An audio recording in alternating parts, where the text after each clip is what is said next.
Meet the CH-47 Chinook, the ultimate heavy lift helicopter.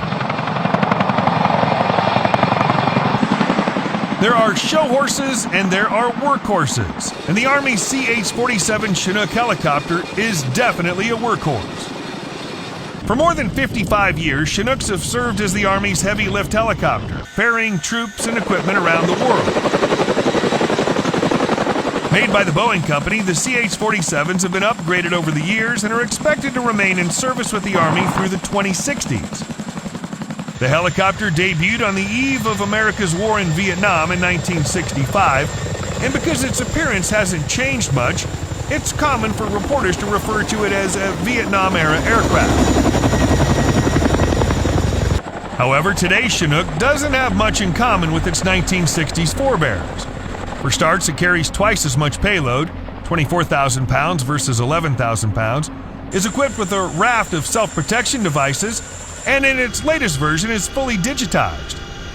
Despite the added weight, Chinook remains the fastest rotorcraft in the Army fleet thanks to its tandem rotors, capable of carrying up to 55 soldiers long distances at a speed approaching 200 miles per hour.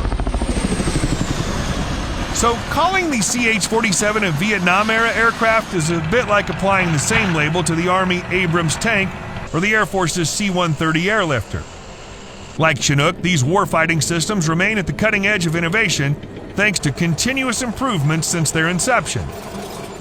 The CH-47 Chinook is the most capable, efficient, and dynamic heavy lift helicopter in the industry today. The terms heavy lift helicopter and CH-47 Chinook go hand in hand. There's no doubt that the Chinook is widely recognized for its heavy lift helicopter capabilities.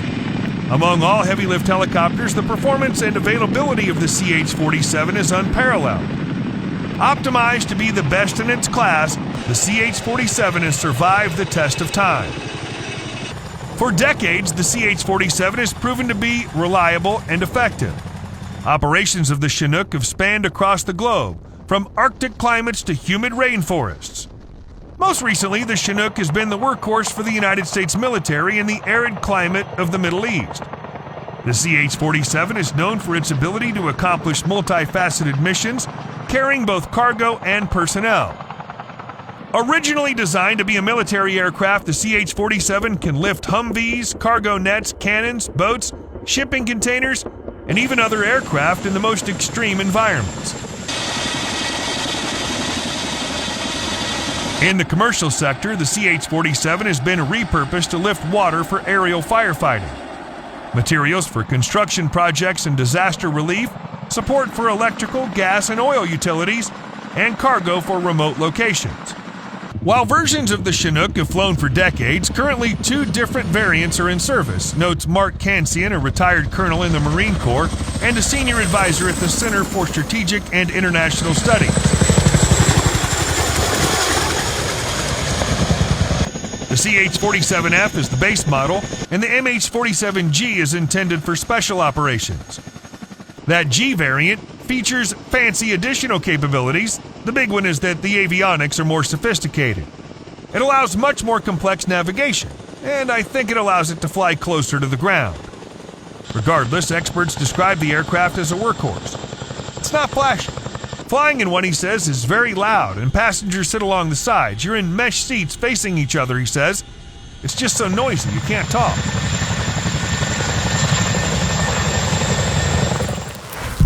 The CH-47F Block 2. The CH-47F Block 2 is critical to achieving the Army's heavy lift Joint All-Domain operational capability with an increased payload and operational reach. The CH-47F Block 2 is the only platform that can lift the Joint Light Tactical Vehicle, M777 howitzer, and medium girder bridge to enable Joint All-Domain forces to compete, penetrate, disintegrate, and exploit at operationally relevant distances. The CH-47F Block 2 acquisition program upgrades existing CH-47F aircraft and procures common hardware that exists between the CH-47F and MH-47G aircraft for Special Operations Forces.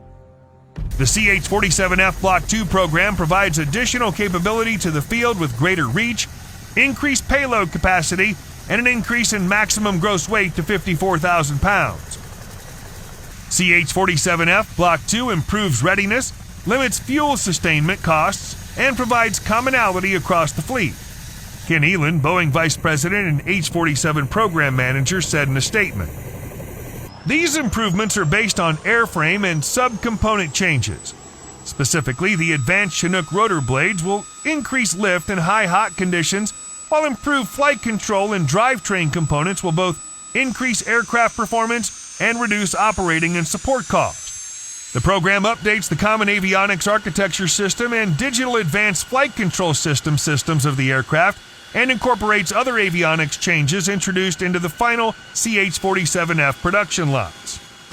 CH-47 Block 2 will also include a strengthened airframe which introduces commonality with the MH-47G and improvements to rotor, fuel, and electrical systems, which will improve safety and reliability for the aircraft, along with providing a significantly increased capability to the field. The program includes provisions for anticipated future upgrades, as well as weight and cost savings initiatives to ensure the Army has a platform with the flexibility and performance needed to meet the needs of the Joint All-Domain Operations until a heavy future vertical lift variant is fielded. We're dedicated to making CH-47F Block 2 the best option for the Army's heavy lift mission now and well into the future, Boeing's Elan said.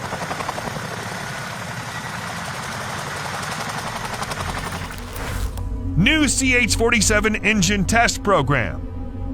Boeing, in cooperation with the U.S. Army, has flown a CH-47 Chinook powered by two General Electric T408 engines, the same ones found on Sikorsky's larger CH-53 King Stallion for the first time.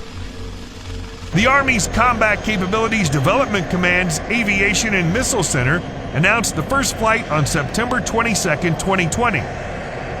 The command said that this test, which included hover and pedal turn maneuvers of the NHC-47D testbed helicopter, was conducted from Felker Army Airfield, part of Fort Eustis in Virginia. The T408 program proved the feasibility of installing a larger, more powerful, and technologically advanced engine on an enduring fleet aircraft, said Colonel Justin Hiley, commander of the Aviation and Missile Center Technology Development Directorate Technical Integration Division. This was a huge undertaking, but by working through the various integration challenges, we learned some critical lessons that can support future Army decisions on engine retrofits. It's unclear how much existing CH-47 models might benefit from the T408s, but these engines are each rated at 7,500 shaft horsepower. By comparison, the T55 GA714As found on production CH-47F variants produce a maximum 5,000 shaft horsepower. No matter what, with the first flight of the T408-equipped NCH-47D testbed helicopter, Boeing's making important progress towards significantly improving the type's performance.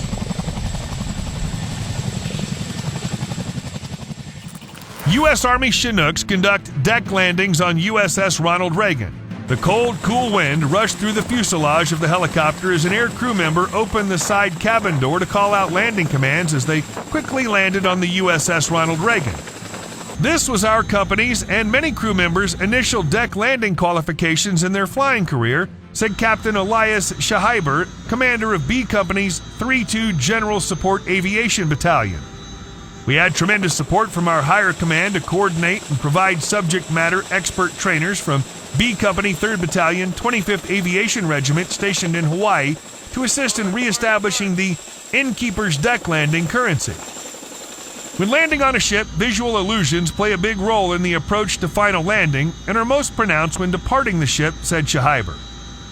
The ship moves forward at about 5 to 25 knots, while on approach the pilot must maintain a progressive deceleration to match the speed of the ship. The pilot cannot rely on their airspeed indications. They must rely on visual cues and the ship's landing signalman standing on the ship's landing pad to direct the aircraft in. Landing on a moving target is not the only part of the operation that's different. The planning and coordination required is as well. The aircrew must conduct a pre-sail checklist with the ship. Key points of discussion include identifying cruise communications, confirming landing areas and the location of the ship, said Shahaiber. Prior to this training event, the USS Ronald Reagan has not been in South Korean waters since 2018.